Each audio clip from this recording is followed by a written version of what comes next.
Good day, guys. Mark from Outback Crawlers here, and as promised, I have the Axial Capra here in front of me. It is time for a review. Now, I've had it for a few weeks. I've played with it. I've put various different motors in it, different servos, different tires, from 4.19s to 5.5 inch pins, scale tires, the whole lot. I've done all sorts of everything with it, so that way I could give you guys the most honest review that I could come up with. So here it is, guys. All on the line. Go get one. Hands down, go get one. Axial, this is the first product that you have released that's a new product without a rehash or a redesign or any of that sort of stuff. This is the first product that you guys have done since Horizon bought Axial. I'm going to say, what have you got for our future? Because this is unbelievable. This is next level. It is a scale rig. I'm going to call it a scale rig, even though it's, not a ute or a pickup truck or a Jeep. This is a scale rig. It is a scale rock crawler, something that you will see borderline between King of Hammers, U4RC, rock bouncer for the southern guys that do that weird, I don't know what they do, but you see the videos on them all the time. The portal axles, the skid, transmission, everything. It's all new. All new.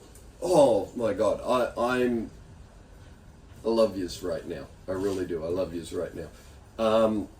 So I'll tell you what I've tested.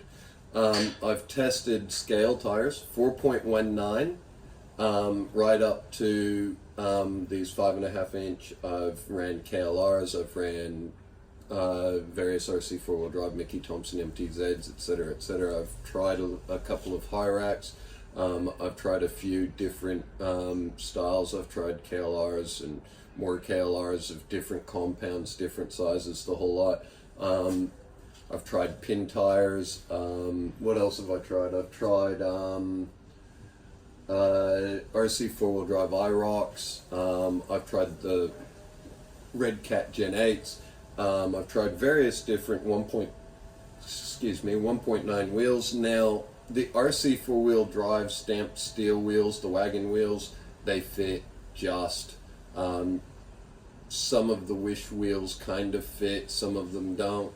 Basically, any of the 1.9s with the inner beadlock ring without any screws on the inside of the wheel bead, that they will work. Most of them. 2.2s, again, you kind of need to stick to, if you want to keep it narrow, you kind of want to stick to an internal beadlock ring. So something like the Vanquish product, or the Methods and things like that. So I've gone with a Method wheel and the Voodoo KLR Gold 2.2, 5.5 inch tires. I love it. I've also gone with the Castle 1900 kV slate motor, coupled with the Mamba Micro X Crawler Edition.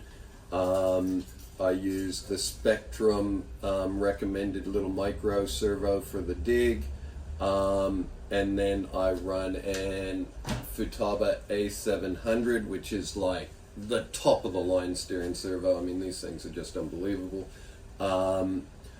And I've got it hardwired in through a BEC, so I've shortened all the wires, got everything all kind of nice and tidy in there, so that way I can run such a powerful servo on 8 volts, keeping it separated, where the Mamba Micro only has an internal built 3 amp BEC, so that powers the dig servo, and the Futaba steering servo is powered through the BEC. Other than that, all my electrics are right there on that front plate, except for the servo, which is down on the side. Now, I've tested the Castle 3800s. I've tested a Homes 3500 XL, which didn't fit very well. I've tested a variety of brush motors, 27 turn, 35 turn, 50 turn. I've tested, I've spent days and days taking this apart, putting it together, taking it apart, putting it together, just to try different things, so that way I can give you guys the best advice on setup. So, what do I like about it? Absolutely everything. Seriously, everything about this rig. I love it. The only thing I don't like is, one, the servo mount. It's piss weak for a 74 kilo servo. It flexes. And I don't like the fact that you can only get like a 540 can motor in there. Don't really like the small micro servo. I would think a bigger servo would have been better, just to be able to have a bit more power to lock and unlock as required. Other than that, the rear axle, that bearing that is kind of obsolete. Find a way in version 2 of this to be able to get that bearing put in there. Having 3 bearings in that portal housing will add a lot of strength to that axle, and all it takes is, I think it was 3 millimeters or so, or 2 millimeters. Put a bearing in there, add the extra strength. Yeah. Other than that, this rig is just phenomenal. 6 mil stainless steel links. These rod ends are like next level Axial, well done.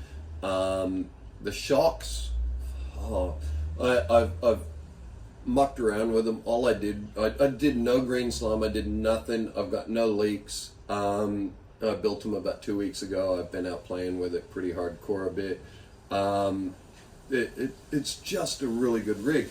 The only thing that I've really done to customize it, because I just love it so much, and I wanted it to be exactly what it is, a rock buggy, and I wanted it to be able to take a beating and all the rest of it. So I had some 0.3 aluminium sheet. I formed it to match the bonnet on the front, but I've got that put on here. As you can see, it's taken a few knocks as it is, but that's only evidence to say that, it is what it is, and this is a good setup. You'll see how well it performs in the videos that I'll do some editing for you guys, but